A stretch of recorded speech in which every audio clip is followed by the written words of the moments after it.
Hi, this is Shadi. Uchi-Mata indeed is one of the most beloved throws out there. It is beautiful to watch and it is absolutely devastating.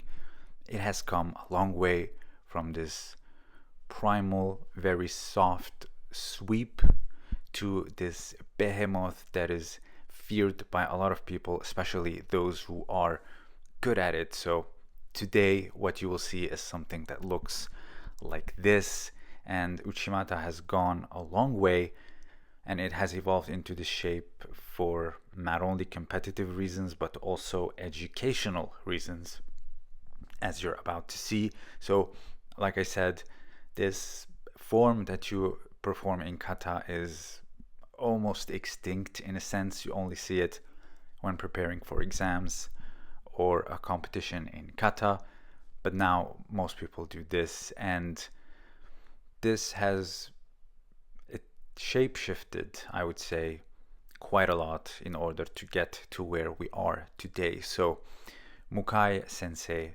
explains that circa 1884 and 1885, Uchimata was purely a leg technique that is performed in this manner, where the thigh meets the inner thigh and there is no involvement in the hips. But now what we see, there's a lot of hips being involved in drilling and in competition. And now 3 decades later, in 1914, Hajime Isogai comes out with his judo handbook, where he talks about 3 distinct forms of Uchimata. And as you can see already, in 1914 you have different forms being presented. So they are Taka Uchimata, which is long Uchimata. You have O Uchimata, which means big Uchimata. And you have Ko Uchimata, which is small. So Taka Uchimata is when you push against your opponent, and as they push back, you pull them into you, you rotate, and then you launch your leg backward as if you're doing haraigoshi, but you sweep the inner thigh, pulling them in. This, for example, is a great example of a Taka Uchimata, and creating the space is very important. And as you can see here, it is ashiwaza only, where the leg blocks on the inner thigh, toppling them over. Now, I was criticized when I said that you need to create space, and people saying there's no evidence that this is happening in competition, this is just drilling. Well, it's simply false.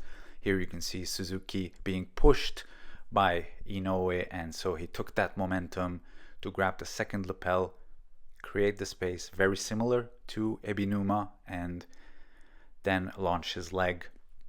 But since he didn't have the sleeve, Inoue posted and he escaped. So, but nonetheless, competition-wise, definitely works.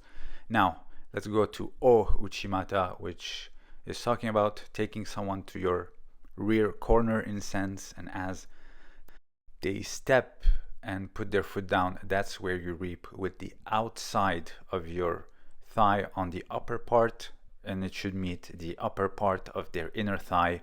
And it says do not kick back because it can harm their groin, and depending on the lift, it can be Ko and O Uchimata. If the lift is small and swift sweep, that's a Ko Uchimata. So we're looking at something that looks like this.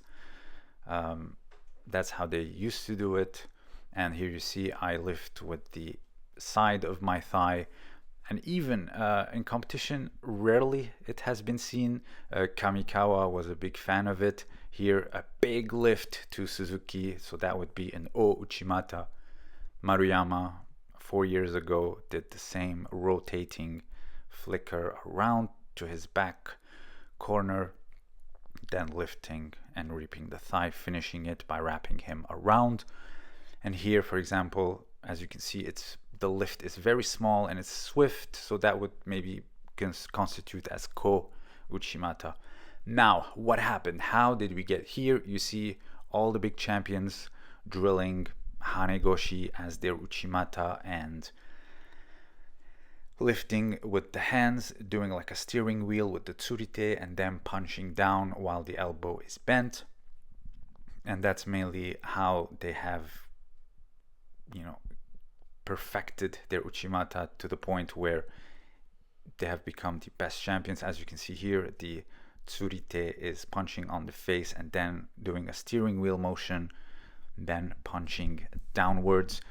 So let's take a look at the hands for a second by this Superstar Judo DVD, where you see you bend your elbow and you push up, around, a steering wheel motion, and then downwards.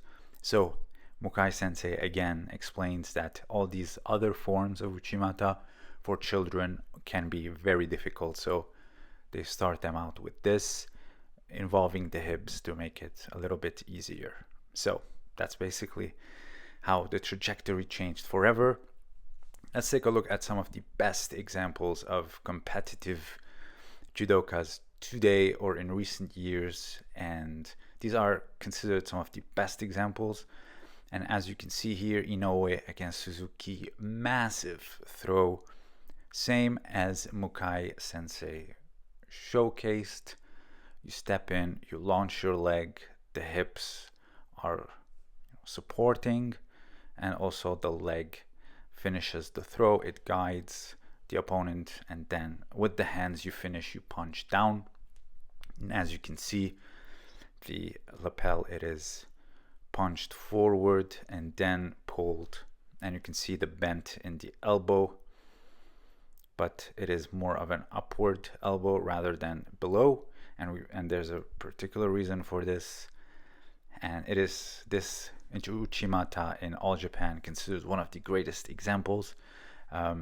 Maruyama against Vieru in 2018, same, far more swift. Of course, they're much lighter, but it is the same exactly being done. And of course, it's one of the best examples. Now, the question that begs itself, what do all three have in common? And the first thing that you notice is that it is right versus left, and Tori has the Tsurite on top.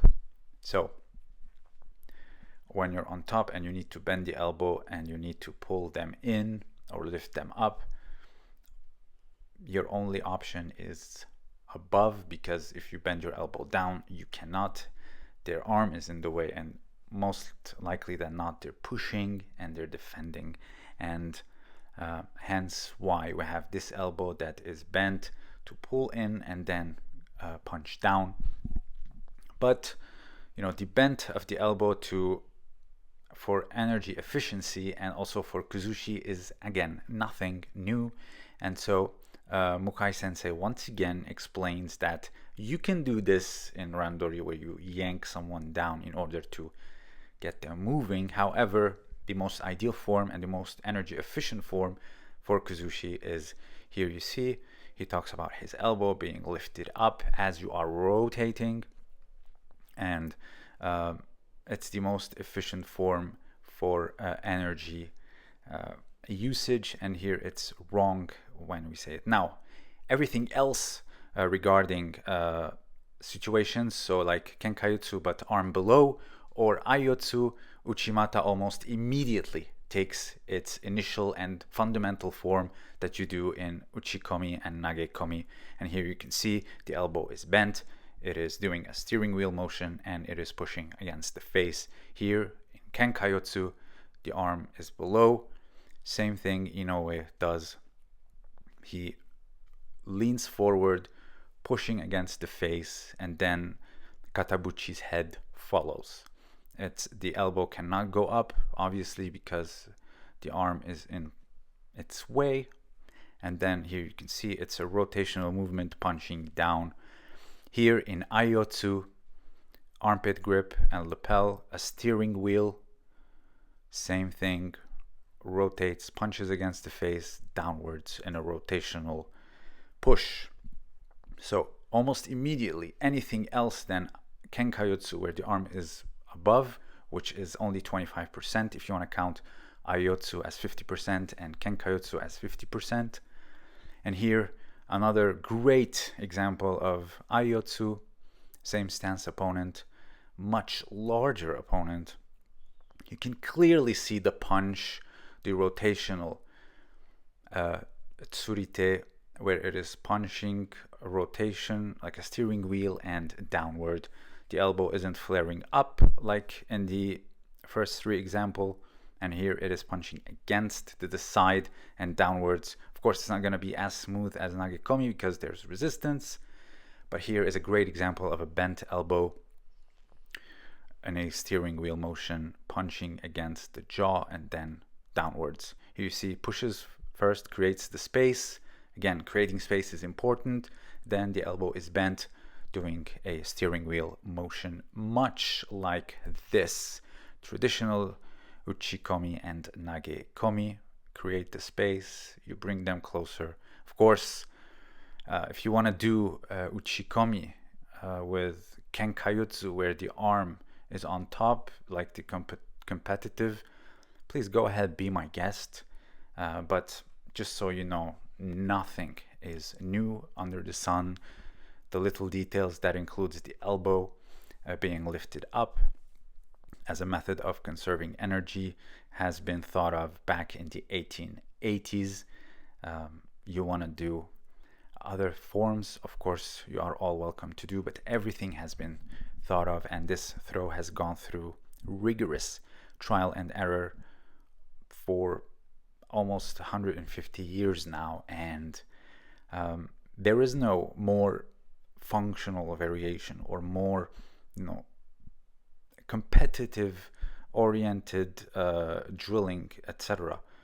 All you have is many situations, and then you can train them. So pulling someone into you and lifting the leg, that is Taka Uchimata. It's old as time, and all the others you can also do. Me personally, when I do it, I do Taka Uchimata. The length of the mat. I create space. I pull them in. I turn and I block them with my legs. Or if it's static like this, I tend to rotate them backwards and try to catch like in Nage no Kata. So just so you know, everything has been thought of, and just remember, we're standing on the shoulders of giants, and what has worked for decades now will always work. But just make sure that when you do Uchi-komi, make sure your uke has his heels lifted up. Thank you.